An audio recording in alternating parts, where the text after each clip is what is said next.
Oh, my dear friend Antonio, here you are. I have so much to tell you. In Belmont, there is a lady who has inherited so much wealth, and she is quite beautiful and has very good virtues. The whole world knows how beautiful she is. Prince, dukes, kings are coming from every coast to marry her, Antonio. But I have seen the exchange of silent, lovely messages from her eyes to mine. I want to marry her, Antonio, but I need some money for it. Please, Antonio, please, lend me some money. Oh, my dear Bassanio, I would have loved to lend you money. But you know, all of my money is invested in my ship business and other businesses. I neither have cash nor anything. But let's figure something out. Let's go out and inquire if someone could lend us money on behalf of my business credits or on my personal surety. Antonio, being the dear friend that he is to Bassanio, happily agrees to be the pawn, and they both turn to Shylock for help, the wicked arch nemesis of Antonio.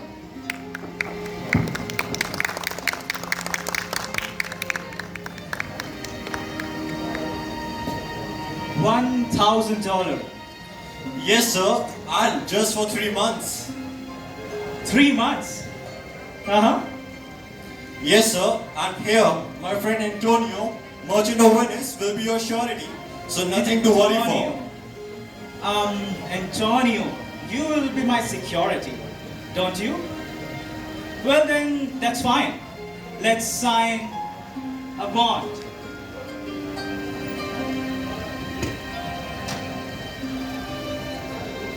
Wait, let me specify something prior to everything. As penalty, you will have to pay 1 pound of flesh from your body. Do you agree or don't you?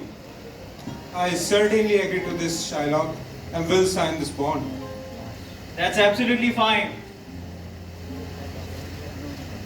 My friend Antonio, I do not trust these kind words from a villainous mind. You shouldn't have signed the bond. Come on, Bassanio, don't you worry. All of my ships will be back a month before the date agreed upon the bond. If I catch him once, I'll satisfy my old grudges.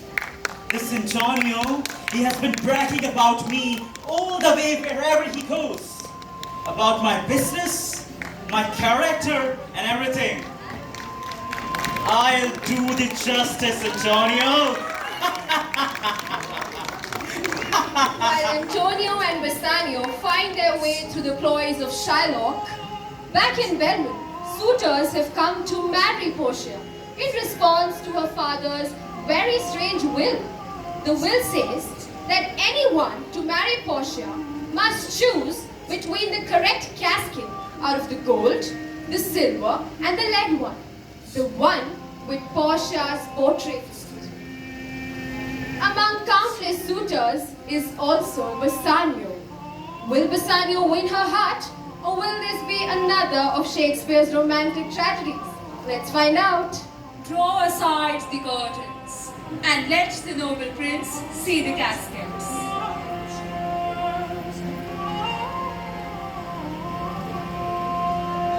So here I see 3 caskets, a golden, a silver, and a black. Yes. Oh, the golden one has a note on it. Whoever choose me get what a man deserves. Okay. And considering the beauty of Portia, let me choose the golden one. Oh help! What this is? A skull in which a golden note is embedded in the bony socket? Let me see. There is an old saying, all the glitters are not gold. Many men have given their lives to see exterior of mine, but gold-plated storms have worms inside. If you were as wise and you were courageous, giving experienced judgment, then this answer would not have been appeared. Now all your hopes are dead. Goodbye. Well, Prince of Morocco was ill-fated. Let's see if destiny favors the Prince of Aragon.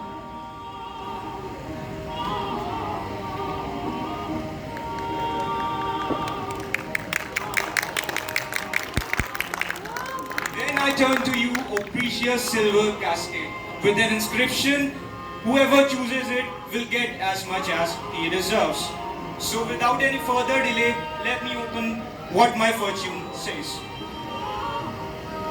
What is this? The portrait of a woman with goggling eyes who offers a note to me? Let me read this. Some people chase shadow and only get an appearance of happiness. There are some men who are disguised by the silvery hair of old age. So was this casket. You may leave now, your chance is over. I am disappointed. I shall leave now. Alas, the Prince of Aragon failed too. It is indeed Bassanio's turn. Will he win over Portia, or will his efforts end in vain too?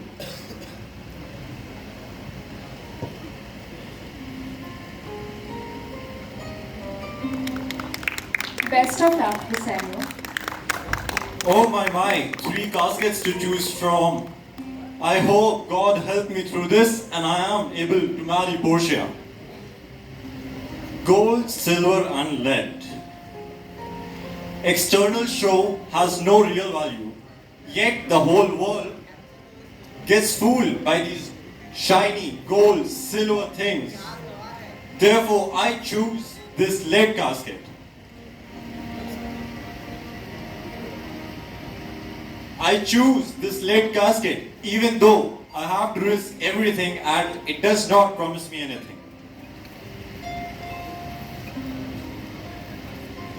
What did I find here? Lady Portia's portrait. Congratulations, congratulations. I and all my possessions are now yours. I give them to you along with this ring. If you part with it, lose it, or get away from it, then I will consider your love for me is dead.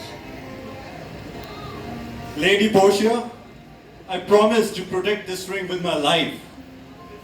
To find this ring anywhere else, you can surely say that your lover Bassanio is dead.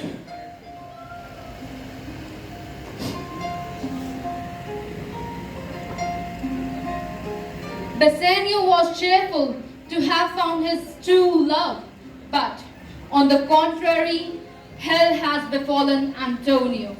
He had lost all his ships at the sea, thus his fortune drowned. This gave the immoral Shylock an open window to get his vengeance from poor Antonio. Using the deed as an excuse, Shylock takes Antonio to the courtroom to get a pound of his flesh. As soon as Bassanio heard Antonio's news, he rushed to Venice to protect his friend from the clutches of evil Shylock. For this, he had to abandon his beloved Portia, but promised to return with the ring. Now, let's see what will happen at the trial. Will Antonio find his ray of hope, or will his soul be banished from the grounds?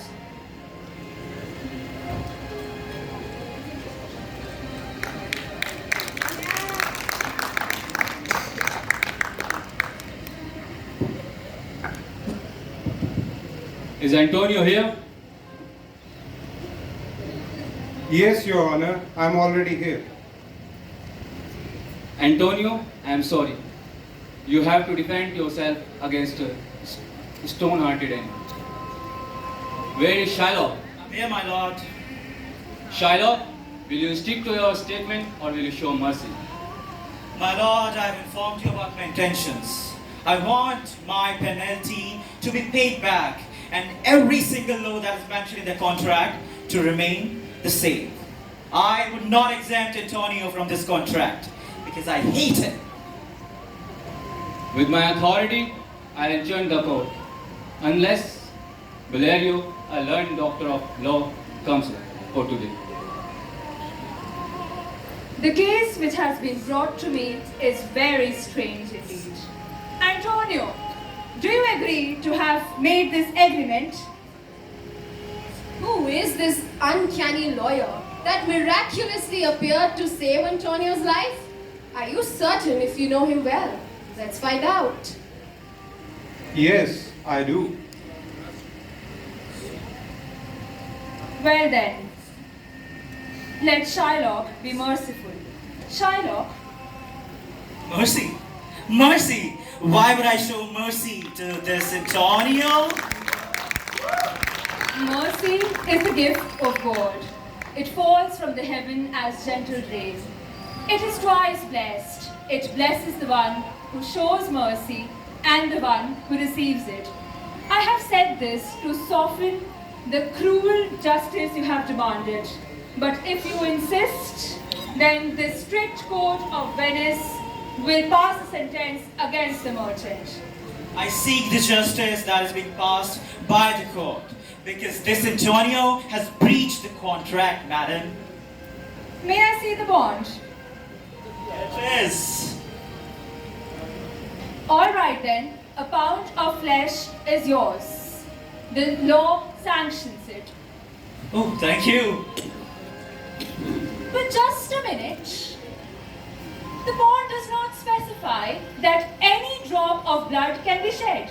Sure, you can have the pound of flesh. But if you shed even a slightest drop of blood, then all your land, all your property will be confiscated by the state.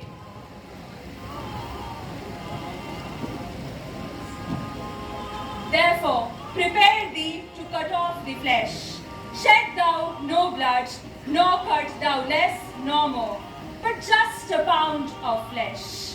If thou cuttest more or less than just a pound, be it but so much as makes it light or heavy in the substance, or the division of the 20th part of one poor scruple.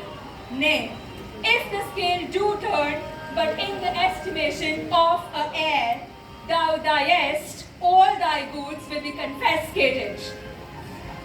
No. Everyone was baffled about this young lawyer who, with his unmatched brilliance, mind rescued Antonio. But it wasn't truly what he seemed. It was much more mysterious than that. The quick-witted lawyer was actually the Princess of Belmont, Princess Portia.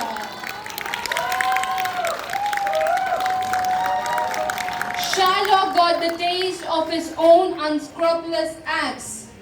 Antonio found liberty from Shylock, and his fortunes rose again as all his ships were safe and sound. And lastly, Bassanio and Portia reunited. And unscathed from any filth, they all lived happily ever after.